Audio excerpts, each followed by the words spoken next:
ఎన్నో గొప్ప ప్రేమ కథలున్నాయి. కానీ వాటన్నిటికన్నా ఒక్కడుగు ముందుండేదే రాధాకృష్ణుల ప్రేమ కథ. గోలోకంలో మొదలైన వాళ్ళ ప్రేమ కథ బృందావనం వరకు సాగుతూ వచ్చింది. రాధాకృష్ణులకు 5 సంవత్సరాలు ఉన్నప్పటి నుండి వాళ్ళిద్దరూ కలిసి పెరిగారు, ఆడారు, పాడారు, ప్రేమించుకున్నారు. కానీ ఒక వయసు వచ్చిన తర్వాత అనుకోని పరిస్థితుల వల్ల వాళ్ళ ప్రేమను త్యాగం చేసుకోవాల్సి వచ్చింది. ప్రేమంటే మాటలు, పాటలు, పలుకుబడులు కాదు. విడిపోయినప్పుడు కూడా ప్రేమగా విడిపోవాలి అని చెప్పేదే ఒక గొప్ప ప్రేమ కథ. అదే రాధాకృష్ణుల ప్రేమ కథ.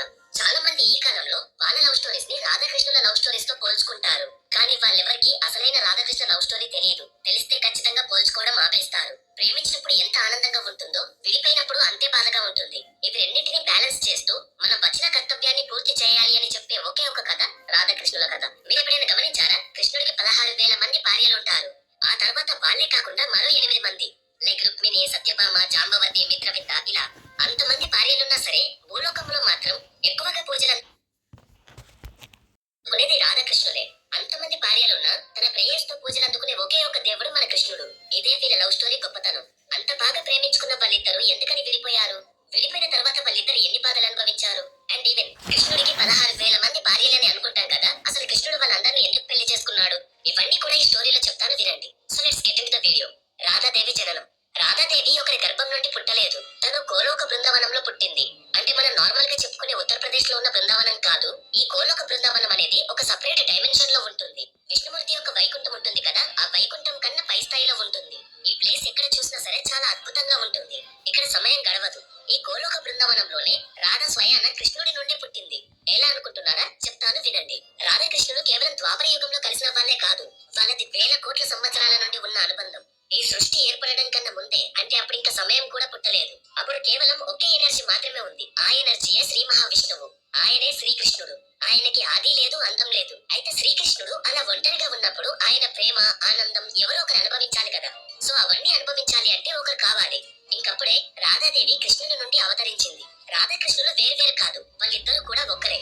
వాళ్ళు ఎప్పటికైనా సరే కలిసే ఉంటారు. కానీ భూలోకంలో మాత్రమే వాళ్ళు విడిపోయారు. అలా వాళ్ళు విడిపోవడం కూడా తాత్కాలికమే. మళ్ళీ వాళ్ళిద్దరూ గోలోకంలో కలిసే ఉంటారు. మీకు అర్థమయ్యేలా చెప్పాలి అంటే ఒక దీపం మరియు అందులో వెలుగు వేరు కాదు కదా. రెండు వేరుగా కనిపించినా దీపం లేకపోతే వెలుగు రాదు. సేమ్ కృష్ణుడు, రాధ కూడా అంతే. ఇద్దరు కూడా వేరు కనిపించినా ఇద్దరు కలిసే ఉంటారు.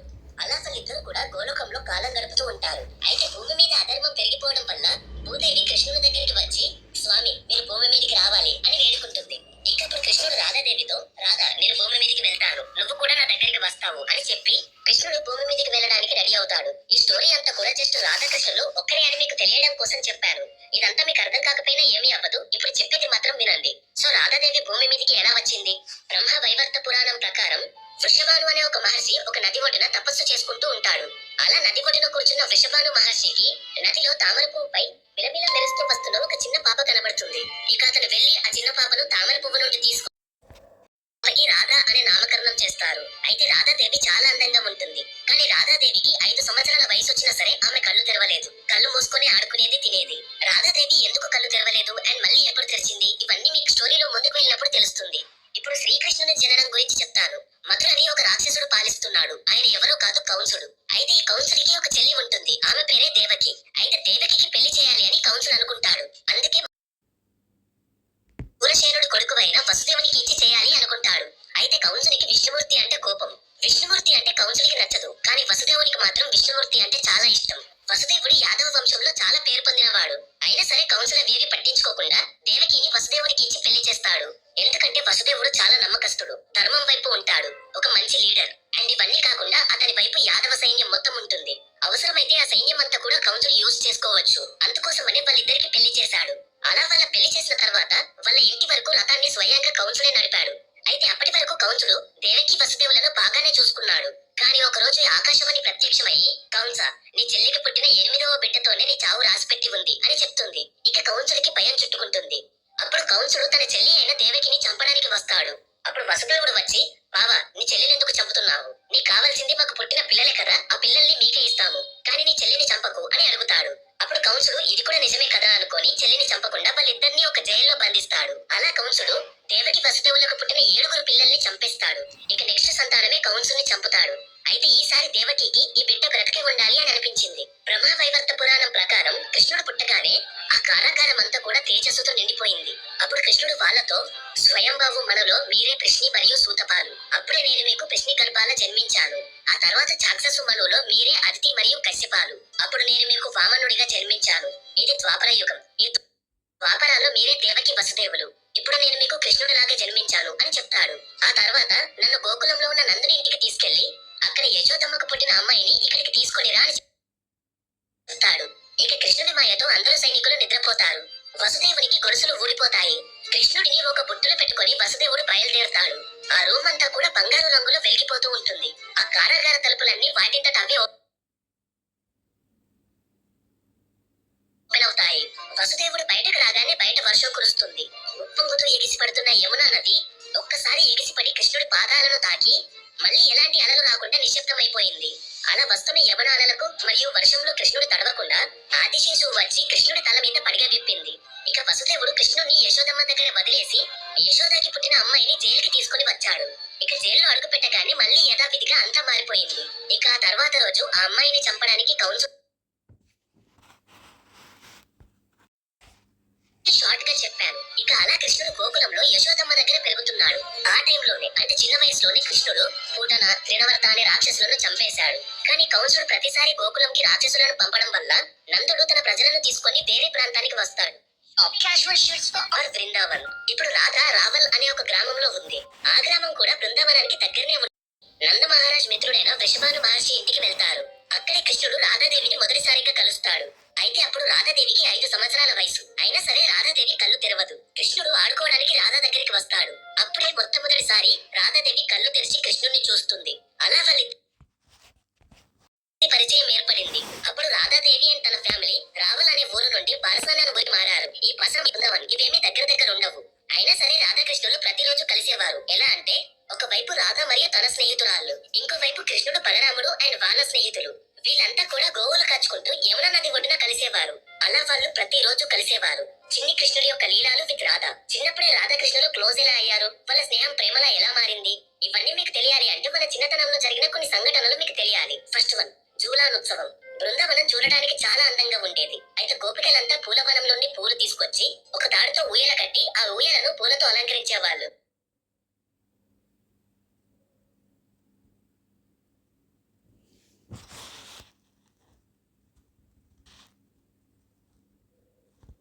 ఉండేవాళ్ళు. సెకండ్ వన్ వచ్చేసి యమునా జల క్రీడలు. అయితే బృందావనం అంతా కూడా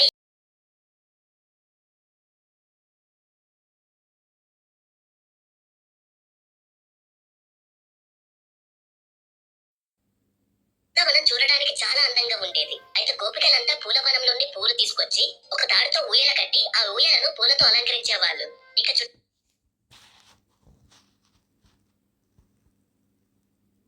కోకిల గానాలు, ఇంకోవైపు పూల నుండి వచ్చే సువాసనల మధ్యలో రాధాదేవి ఉయ్యాలపైన కూర్చుంటే కృష్ణుడు ఆ ఉయ్యాల ఊపేవాడు.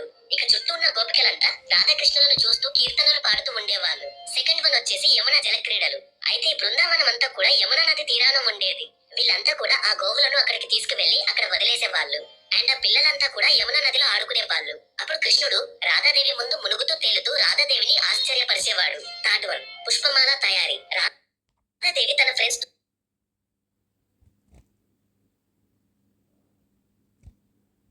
పూలతో మాలలు అల్లుతూ ఉండేది. అప్పుడు అక్కడే ఉన్న కృష్ణుడు రాధాదేవి దగ్గర ఉన్న పూలను దొంగలించేవాడు. అదే కాకుండా ఆ పూలలో పురుగుల్ని వేసి ఇచ్చేవాడు. ఫోర్త్ వన్, వెన్న దొంగతనం. కృష్ణుడు తన స్నేహితులతో వెన్న దొంగతనం చేసేవాడు. అలా ఆ వెన్నను రాధాదేవితో కూడా పంచుకునేవాడు. ఇవే కాదు, పాలపోటి అని, మాకాను హుండి అని ఇలా ఇంకా చాలా ఉన్నాయి. వీటన్నింటి వల్లే రాధాదేవి కృష్ణుని యొక్క స్నేహం చాలా బలంగా మారింది. ఆ తర్వాత ఆ స్నేహమే ప్రేమలా మారుతూ వచ్చింది. ఇక వాళ్ళు పెరిగి పెద్దయిన తర్వాత కూడా వాళ్ళ ప్రేమ అలానే పెరుగుతూ వచ్చింది. పెద్దవాళ్ళు అయ్యాక వాళ్ళు ఎలా కలిసేవాళ్ళంటే మోస్ట్లీ రాధాకృష్ణులు యమున ఒడ్డున ఆ అడవుల్లోనే కలిసేవారు. కూడా ముందుగానే అడవుల్లోకి వెళ్ళి రాధాదేవికి సిగ్నల్ ఇవ్వడానికి తన దగ్గర ఉన్న వేణువుని అంటే ఫ్లూట్ ని వాయించేవాడు. రాధాదేవిని కృష్ణుడితో కలపడానికి ఒక మాట అంటాడు, నువ్వు బృందావన్ రానిది, నన్ను అర్థం చేసుకునే ఒకే ఒక్కదానివి అని అంటాడు. బృందావనంలో శరత్ పౌర్ణమి రాత్రి కృష్ణుడు తన వేణువుని వాయించేవాడు. అది విన్న గోపికలంతా కూడా కృష్ణుని దగ్గరికి వచ్చేవాళ్ళు. ఇక వాళ్ళందరినీ పలకరించి ఆ ఫ్లూట్ ని పక్కన పెట్టి అందరితో రాసలీలలు ప్రారంభించేవాడు. కృష్ణుడు తన యోగ మాయ శక్తిని ఉపయోగించి అనేక రూపాలు దాల్చి అందరూ గోపికలతో డాన్స్ చేస్తూ వాళ్ళని ఆనందపరిచేవాడు. అయితే ఒకరోజు రాధాదేవి ఈ రాసలీలకు లేటుగా వచ్చింది. తనని చూసిన కృష్ణుడి దృష్టి మొత్తం కూడా రాధాదేవి మీదే ఉంచాడు. ఇక రాసలోకాన్ని చంద్రకాంతిలో పూల పరిమళాల మధ్య ఇద్దరు మాత్రమే కూర్చొని కృష్ణుడు రాధాదేవిని చూస్తూ, రాధా, నీవే నా ప్రాణ స్వరూపం. నిన్ను విడిచి నేను ఉండలేను. ఈ లోకమున్నంత వరకు మన బంధం నిత్యమైనదే. మన ప్రేమ మన ఇద్దరిదే కాదు, సృష్టి మొత్తానికి ఆనందాన్ని ప్రాప్తిస్తుంది. నీ ప్రేమే నా శక్తి, మరియు నా ఆనందానికి కూడా నీవే మూలం అని కృష్ణుడు చెప్తాడు. అప్పుడే రాధాదేవి కూడా తనను తానే మర్చిపోయి కృష్ణుడి ప్రేమలో పడిపోయిందంట. ఈ ఘట్టాన్ని మహాభావాలు అని అంటారు. అయితే ఒకరోజు విశాఖ రాధాదేవిని తీసుకొని వస్తుంది. కృష్ణుడు తన వేణువును వాయిస్తూ ఆమెకు స్వాగతం పలుకుతాడు. అలా రాధాదేవిని చూస్తూ, రాధా, నీ చూపులు యమున తరంగాల అలరిస్తున్నాయి. నీతో గడిపే ప్రతి క్షణం నా జీవితంలో అమూల్యమైనది అని అంటాడు. అప్పుడు రాధాదేవి, నేను కలిసే ఈ క్షణం కోసం నా ప్రతి శ్వాస ఎదురు చూస్తుంది. నీవే నా శ్వాస, నీవే నా జీవితం అని చెప్తుంది. అలా వాళ్ళిద్దరూ కూడా చంద్రకాంతి మధ్యలో మాట్లాడుకుంటూ ఉండేవారు. కృష్ణుడు రాధాదేవి మెడలో పూలమాల వేసి, నీ భక్తి, నీ ప్రేమ నన్ను బంధించే ఏకైక బంధం. నేను యోగేశ్వరుడిని, అయినా సరే నేను నీ ప్రేమ ముందు బలహీనుడనే అని అంటాడు. అయితే గౌడీయ వైష్ణవ గ్రంథాల్లో రాసి ఉన్న ఒక లీల గురించి మీకు చెప్తాను. ఒక రోజు కృష్ణుడు గోపికలతో ఆడుకుంటూ ఉంటాడు. అది చూసిన రాధాదేవి ఫీల్ అవుతుంది.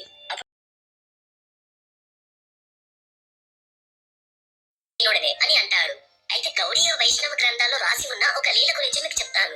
ఒక రోజు కృష్ణుడు గోపికలతో ఆడుకుంటూ ఉంటాడు. అది చూసిన రాధాదేవి ఫీల్ అవుతుంది. అప్పుడు కృష్ణుడు అది గమనించి, రాధా, నీవు కోపంగా ఉన్నావని నాకు తెలుసు, కానీ నీవు ఇంకొకటి కూడా తెలుసుకోవాలి. నా హృదయంలో నీ స్థానాన్ని ఎవరూ తీసుకోలేరు అని అంటాడు. ఇక ఆ తర్వాత అక్కడే ఉన్న ఒక మాలను తీసుకొని ఆమె మెడలో వేసి, నన్ను క్షమించమంటూ ఒక చిన్న పాట పాడతాడు. దాంతో అప్పుడు రాధాదేవి నవ్వుతుంది. తన కోపాన్నంతా మర్చిపోతుంది. అప్పుడు కృష్ణుడు,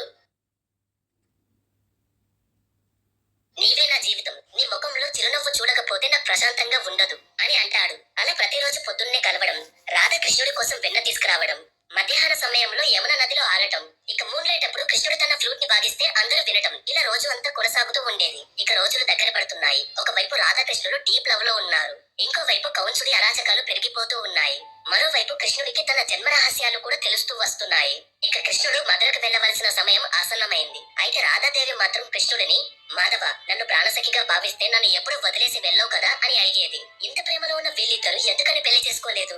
గౌడీయ వైష్ణవం ప్రకారం రాధాదేవి కొన్నిసార్లు కృష్ణుడిని, నన్ను ఎప్పుడు పెళ్లి చేసుకుంటావని అడిగేదంట. అప్పుడు కృష్ణుడు నవ్వుతూ, మన బంధం కాలం, స్థలం, సమయం దాటి ఉంది. మనకి పెళ్లి అనే అడ్డంకి అవసరం లేదు అని అనేవాడు. ఇక సెకండ్ పాయింట్ వచ్చేసి, కృష్ణుడు భూమి మీదికి ధర్మ సంస్థాపన కోసం వచ్చాడు. ఆయన బృందావనంలో ఉంది భక్తులకు ఆనందం ఇవ్వడం కోసం మాత్రమే. అది వాళ్ళకి ఇచ్చేశాడు. అండ్ ఈ లవ్ స్టోరీ కృష్ణుడు వెళ్ళిపోతాడు అని తెలుసుకున్న రాధాదేవి ఆ రోజంతా ఏడుస్తూనే ఉంది. ఇక కృష్ణుడు తన దగ్గరికి రాగానే, మాధవ, నన్ను వదిలి వెళ్ళాలా? నీవే వెళ్ళిపోతే ఈ బృందావనానికి ప్రాణం మిగులుతుందా అని చాలా దుఃఖంతో అడుగుతుంది. అప్పుడు కృష్ణుడు, రాధా, నా కర్తవ్యమైన ధర్మరక్షణ కోసం నా శరీరం మధురకు వెళ్ళాలి, కానీ నా మనసెప్పుడు నీ దగ్గరే ఉంటుంది. నేను వెళ్ళవలసిన సమయం వచ్చేసింది. ఇక ఎప్పటికీ నేను నిన్ను కలవలేను అని చాలా బాధతో చెప్తాడు. ఇక రాధా బాధతో, మాధవ, నువ్వు నా నుండి దూరంగా వెళ్ళిపోయినా సరే నేను నీ నుండి ఎప్పటికీ వేరుపడను. నీ రూపం నా మనసులో ఎప్పటికీ మురళీస్వరంలా ఉంటుంది. నువ్వు ఎక్కడున్నా సరే నా హృదయమే నీ బృందావనం. నేను నిన్ను చూడలేకపోయినా సరే నీ ఉనికి ప్రతి పూల సువాసనలో, ప్రతి గాలి తాకిడిలో అనుభవిస్తూనే ఉంటాను అని చెప్తుంది. కృష్ణుడు కూడా రాధాదేవి బాటలకి కరిగిపోయి తన వేణువుని, అంటే తన ఫ్లూట్ ని రాధాదేవికి గుర్తుగా ఇచ్చి, నువ్వు ఈ వేణువు పలికిన ప్రతిసారి నేను నీ ముందు ప్రత్యక్షమవుతాను అని చెప్పి అక్కడే నిలిచి ఉన్న తన రథాన్ని ఎక్కుతాడు. కృష్ణుడిని చివరిసారిగా చూస్తున్న రాధాని ఎవరు ఓదార్చలేకపోతారు. కృష్ణుడు మళ్లీ బృందావనానికి తిరిగి రాలేదు. ఎందుకంటే ఫస్ట్ కౌన్సుడిని చంపి మధురకి ఉగ్రసేనుని రాజుగా చేస్తాడు. కౌన్సుని వధించిన తర్వాత కౌన్సుడి మామ అయిన జరాసంధుడు మధురపై 15 సార్లు అటాక్ చేస్తాడు. ఇక అలా కృష్ణుడు మధురను వదిలే సిచ్యువేషన్ రాలేదు. మధురలో అంత సెట్ అయిన తర్వాత కృష్ణుడు మళ్ళీ ద్వారకాకి వచ్చేస్తాడు. అయితే మనం రాధాకృష్ణుల గురించి ఆలోచిస్తున్నాము. మరి అన్ని సంవత్సరాలు కంటికి రెప్పలా కృష్ణుడిని కాపాడుకున్న యశోదమ్మ పరిస్థితి ఏంటి? యశోదమ్మ కంట నీరు పెట్టుకుంటే జలపాతంలో నీళ్లు వచ్చాయంట. అయితే రాధాకృష్ణులు విడిపోయిన తర్వాత కృష్ణుడు ఏం చేశాడో మనకు తెలుసు. మరి రాధాదేవికి ఏం జరిగిందో తెలుసా? The heart break of Radha Devi. వాళ్ళిద్దరు విడిపోయిన తర్వాత రాధాదేవి జీవితం పూర్తిగా మారిపోయింది. ఆమె ప్రతి క్షణం కృష్ణుడి స్మరణలోనే గడిపింది. ప్రతిరోజు కృష్ణుడిని తలుచుకుంటూ యమునా తీరాన, కాళేంది ఘాట్, రాసస్థలం, పుష్పక వాటిక ఇలా అన్ని చోట్ల తిరుగుతూ ఉండేది. కృష్ణుడి జ్ఞాపకాలు వెతుక్కుంటూ ఉండేది. విరహం వల్ల రాధాదేవికి ఆకలి తగ్గిపోయింది, నిద్ర కరువైపోయింది. తనకి ఉన్న ఒకే ఒక ఆనందం కృష్ణుడిని స్మరించుకోవడం. సకులతో కూర్చొని మళ్ళీ మళ్ళీ కృష్ణుని యొక్క లీలను చెప్పమనేది. కొన్నిసార్లు యమునా తీరాన వేణువు శబ్దం వినిపిస్తే పరిగెత్తుకుంటూ వెళ్లేది. కృష్ణుడి కోసం కన్నీళ్లు కార్చడం ఆమెకి పూజారూపమైంది. ఇక ఆమె అలానే కృష్ణుడి స్మరణలో కాలం గడిపింది. కొన్ని పురాణాల ప్రకారం కొన్ని రోజుల తర్వాత రాధాదేవి కృష్ణుడి నామస్మరణలో మునిగిపోయి తన దేహాన్ని వదిలేసి గోలోక బృందావనానికి వెళ్లిపోయింది అని రాశారు. ఇదండి రాధాకృష్ణుల యొక్క ప్రేమ కథ.